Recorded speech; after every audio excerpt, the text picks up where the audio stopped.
Sunday అయితే రానే వచ్చేసింది. సరే అని చెప్పేసి నేను, మమ్మీ, తమ్ముడు కలిసి అయితే బిర్లా మందిర్‌కి అయితే స్టార్ట్ అయిపోయినాం. ఇప్పుడు ఇంట్లోనే ఉంటే ఏముంటుంది, అప్పుడప్పుడు బయట కూడా తిరగాలని చెప్పేసి అయితే మా మమ్మీ పట్టుకొని వెళ్తుందనమాట.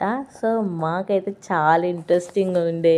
ఎందుకంటే బయట తిరగడం అయితే మనమైతే ఫస్ట్‌లో ఉంటాం. తెలుసు కదా మన గురించి. టెంపుల్‌కి రాగానే ఒక పాజిటివ్ వైబ్స్. టెంపుల్‌కి వెళ్ళగానే చాలా క్రౌడే ఉన్నారు. చెప్పాలంటే మా మమ్మీ ఫస్ట్ టైం విజిట్ అయింది టెంపుల్‌కి. తన ఫేస్‌లో అయితే ఎక్కడ లేని సంతోషం. తనకు కూడా చాలా చూడాలనే ఉంటది టెంపుల్స్ ని. వర్క్ వల్ల లీవ్స్ ఎక్కువ అయ్యారనమాట. ఇక మన గురించి చెప్పాలంటే పెద్ద విషయం ఏం కాదు. అందరు అంటూ ఉంటారు అర్థం చేసుకుంటే బంధాలు నిలబడతాయి అని. అవును, దీంట్లో అర్థం చేసుకోవాల్సింది ఏంటి? ఎదుటి వాళ్ళు మనతో ఎలా ఉన్నా మనం అన్ని మూసుకొని అడగకుండా ఉండడం. అర్థమేసుకునే విధంగా పుస్తకం ఉండొచ్చేమో గానీ జీవితం మాత్రం ఉండదు. అందరికి దూరంగా ఉండు అనట్లేదు. అందుబాటులో ఉండక మచ్చ అలసైపోతున్నాం అని అంటున్నాం. జనాలు ఉండే కొద్దీ నీకు ఒంటరితనమే నచ్చుతుంది మామ, నన్ను నమ్ము. మన లైఫ్ సంతోషంగా ఉండాలంటే 2 కారణాలు చెప్తా విను. మనమే కావాలని వస్తే మనని జాగ్రత్తగా చూసుకోవాలి. మనం వద్దనుకునేటోళ్ళని దగ్గరికి ఉండి పంపించేసి మనతో ఉండేవాళ్ళు ఎవరు, మన కోసం ఉండేవాళ్ళు ఎవరు ఏం అర్థమైతే లేదు. చెప్పాలంటే ఈ జనరేషన్ లో ఇట్లా తయారయ్యారు అంతే. అంతా మంచి చేసి ఒక్కసారి తప్పు చేసామంటే